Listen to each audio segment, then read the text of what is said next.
Bugün müəyyən mərkəzlər tərəfindən İslama və Qur'ana qarşı sistemli bir qaralama kampaniyası aparılır, onun müqəddəs prinsipləri güya bəzi ərəb qəbilələrinin uydurduğu köhnəlmiş nağıllar kimi qələmə verilməyə çalışılır. Lakin bu iddiaları ortaya atanlar böyük bir cəhalət və korluq içindədirlər. İslam sonradan yaranmış hansısa regional ideologiya deyil, o bəşəriyyətin ilk günündən bəri gələn təkallahlıq inancının, insanın fitrətinə ən uyğun olan ilahi nizamın mükəmməl yekunudur. Onun qaydaları səmavi kitablarda bəşəriyyətin xilası üçün təyin edilib. Bu əbədi həqiqəti rədd edib, dini dəyərlərə gerilik damlası vuranlar əslində cəmiyyəti bir arada tutan ən son sütunları baltalayır, öz əlləri ilə fəlakət senarisi yazırlar. İlahi qanunlardan və mənəviyyatdan qopmağın bədəli sadəcə fərdi günahlarla bitmir, birbaşa cəmiyyətin nüvəsi olan ailə institutunun kökündən sarsılmasına gətirib çıxarır. Ailə dağıldıqda isə zəncirvari reaksiya başlayır. Cəmiyyət mənəvi aşınmaya məruz qalır. Doğum faizi sürətlə düşür və dövlət ağır demoqrafik böhranla bütöv bir xalqın tarix səhnəsindən silinməsi təhlükəsi ilə üz-üzə qalır.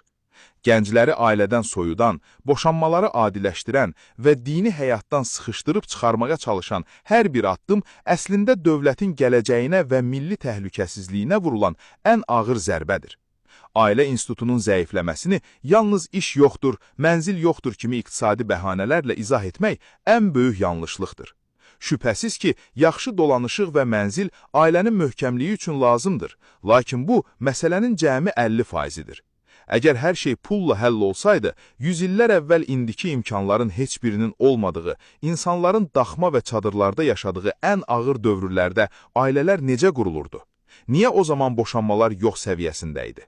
Digər tərəfdən, maddi rifahın ən yüksək zirvəsində olan, hər kəsin evi, maşını, yüksək sosial təminatı olan zəngin Avropa ölkələrinə baxın.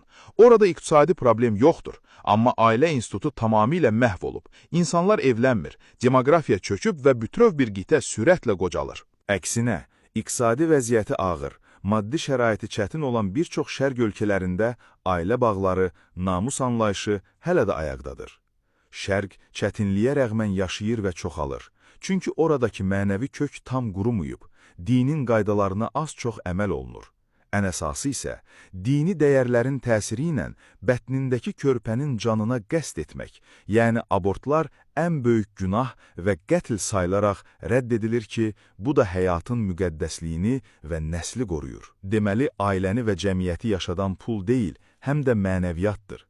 Bəs iqtisadiyyatdan kənar, gəncləri evlənməkdən çəkindirən o dəhşətli mənəvi səbəblər nələrdir? Kişini qadına bağlayan, yaradılışdan bizə verilən o fitri, fizioloji və psixoloji cazibə bugün məqsədyönlü şəkildə məhv edilir.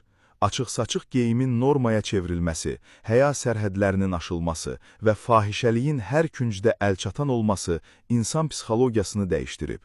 Hər şeyin açıqda, ucuz və əlçatan olduğu, heç bir sirrin qalmadığı bir yerdə gənclər ailə məsuliyyətindən qaçırlar. Ehtirasını küçələrdə, ekranlarda və qeyri-qanuni yollarla asanlıqla təmin edən bir insan niyə ailənin o müqəddəs, ağır yükünü çiyninə götürsün ki? Bu mənəvi degradasiyanın ən böyük dəstəkçilərindən biri də mediadır.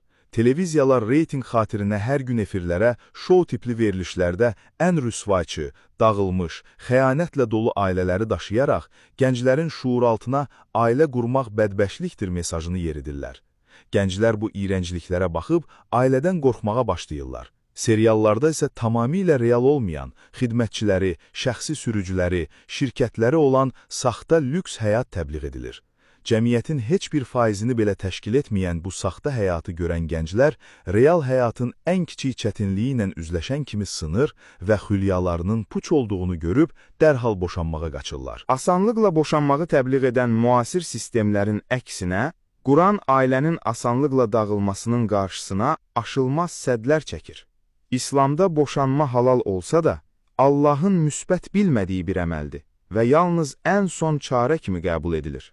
Din, dərhal məhkəməyə qaçıb ailəni dağıtmağı qadağan edir. Emosiyaların soyuması üçün iddə adlanan 3 aylıq gözləmə müddəti qoyur. Əgər yenə də problem həll olunmazsa, hər iki tərəfin ailəsindən müdrik insanlardan ibarət ailə şurası çağırılmasını və barışığı əmr edir. İslam, ailəni kiçik səbəblərlə məhv olmağa qoymayan, fədakarlığı və məsuliyyəti təbliğ edən yeganə xilas modelidir. Quranda abırlı geyim təbliğ olunur, zinadan uzaq durmaq əmr edilir. Quran hətta iqtisadi modeli, yəni ədalətli idarə etməni təbliğ edir. Ədalətli, doğru danışan, hətta valideynlərinin əleyhinə olsa belə doğru şahidlik edən, zəiflərin, yetimlərin malını haqsızcasına yeməyən insanlar toplusu və bununla da saf bir cəmiyyət yetişdirməyə çalışır.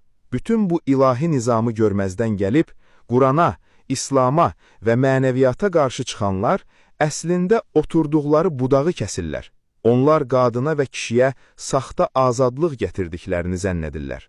Amma əslində cəmiyyəti, ailəni və dövləti içəridən çürüdən bir intihar senarisinin icraçılarıdırlar. Dini dəyərləri sıradan çıxarmaq ailəni yox etməkdir.